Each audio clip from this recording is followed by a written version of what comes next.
Welcome to beautiful Michigan International Speedway, tucked in the Irish Hills of Brooklyn, Michigan. It's time. Drivers, start your engine!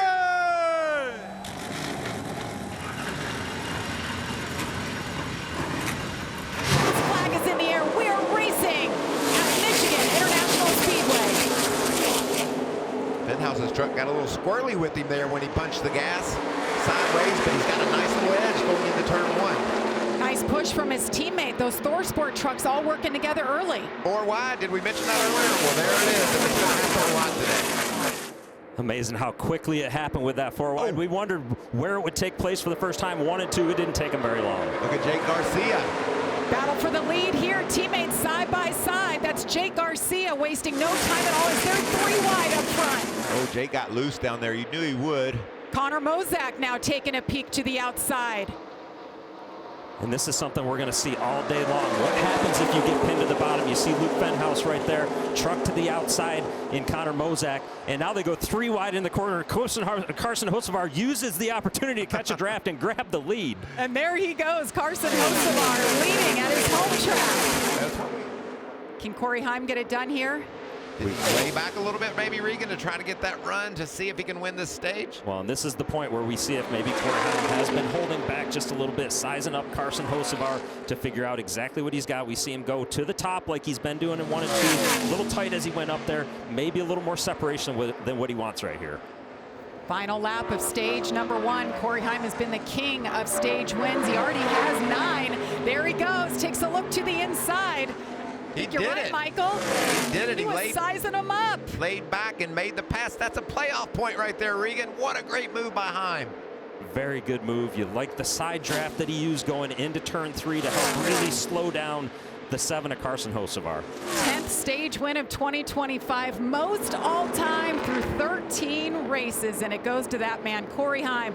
New leader at Michigan as Cory Heim has taken over the lead, but it was kind of by design. He's actually helping out a fellow competitor. Carson Hocevar had that debris on the grill of the number 7 truck right there, and you'll see him right here stick his hand out the window. That is the friendly number 1. That's him pointing Cory Heim by, saying, please pass me, I need to get behind you. I want to get this debris off of the grill, and that's exactly what he was able to do, Michael. Cory Heim goes by him, and shortly thereafter, doesn't expect. See him go to the bottom. He's trying to break the air from behind him, not allow Carson to get a run on him. That was a great move by Heim. That broke up that draft enough to put a couple of 3 extra truck lengths between our 2 leaders. Coming off turn 4, flag is in the air. Wow. Cory Heim, for the 4th time this season, he has swept both stages of a race. Teammates on the inside. Ross Chastain has entered the fray, guys. Golly, this is tight. It's just going to get tighter, right, Regan? Certainly is. And caution is out. Raja Karuth. Gosh, it's been a day for him. There, and Matt was on the outside, but as we look at this view again here, you'll see on the right side of the screen, Matt Mills, it appears there's room there, and he comes down just a little bit. And that's enough to upset Raj's truck right there, which then ultimately ended up in him trying to save it. And as he saved it, it went up and slapped the right rear and then followed it with the right front. Win hasn't led yet today, hoping to change that right here. Lane Riggs, he tries to get around him. The block, there was contact there. 3 wide for the lead. This is unbelievable. It's going to be really tight coming off right here. So Ross wants to keep on the outside of lane, which he's been able to do so far. What they're going to have to watch out for now as they side draft is right here. Grant Enfinger making it 3 wide, and that's exactly what you got to watch out for. Cory Heim absolutely loving what he's seeing, maybe going to get a chance to get a spot here. Well, what about Grant? He made the big move and made it work. Back to the lead for the 9 truck. And this will open up the door for Heim. Watch this big run from the red truck back there. There it is. The big push Ross Chastain gives to Grant Enfinger. This is wild. It's just a back and forth, and just we're seeing haymakers thrown right here, right? In terms of it's a lot of trust in one another, and that trust will run out. There it is, right there. Contact around he goes. Can he save it? Carson Hocevar was sideways, and he does. That is Ross Chastain saves it, and Hocevar to the lead. There's some debris on the back. Will that bring out a caution? I don't know if my heart can handle a caution. Somebody's got a flat. Tire carcass on the track. Cory Heim. It's already begun. Ross Chastain gets sideways. And they all pile into each other. Around they go at the front of the field. We can't get going. Is that a push gone bad? Oh, yeah, 100%. It was a guy on the front row maybe that decided to go a little later in the box than the person pushing him decided. And there you see the result. And not sure if Ross Chastain, you know, got pushed at just the wrong time that it caused the tires to spin, but certainly looked like there was a checkup on the inside there with whatever took place. And we're going to look at it in a moment here, but once it jams up that front row, it just continues all the way back through the pack. And you see there's the restart line. You can start in that box, and you can see the push from behind on Ross was just more than he could handle.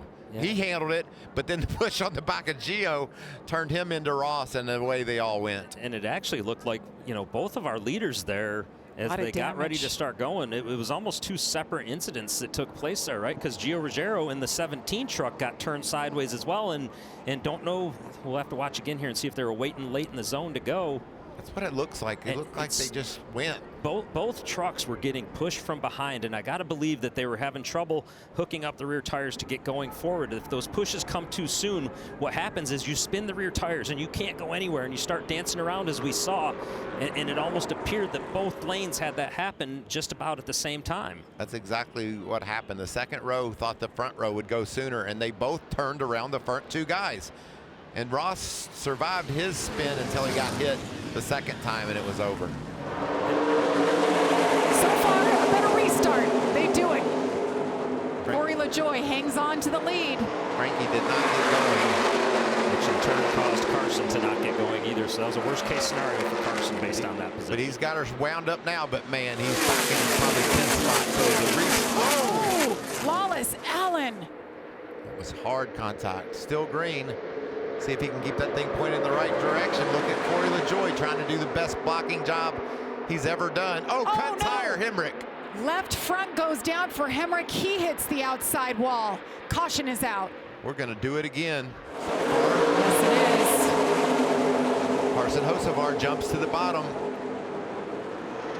2 laps to go here. Grant Enfinger ducking to the inside of Cory LaJoie, and he clears him just like that. Here comes Ben Rhodes in the 99. And that was a perfect move by Grant to get that wide. Cleared. It's chaos behind them here. And they're sideways. Matt Mills into the wall, and he takes a couple more trucks with him. Jack Wood goes around. The 15 Tanner Gray. Oh, wow, we got a caution.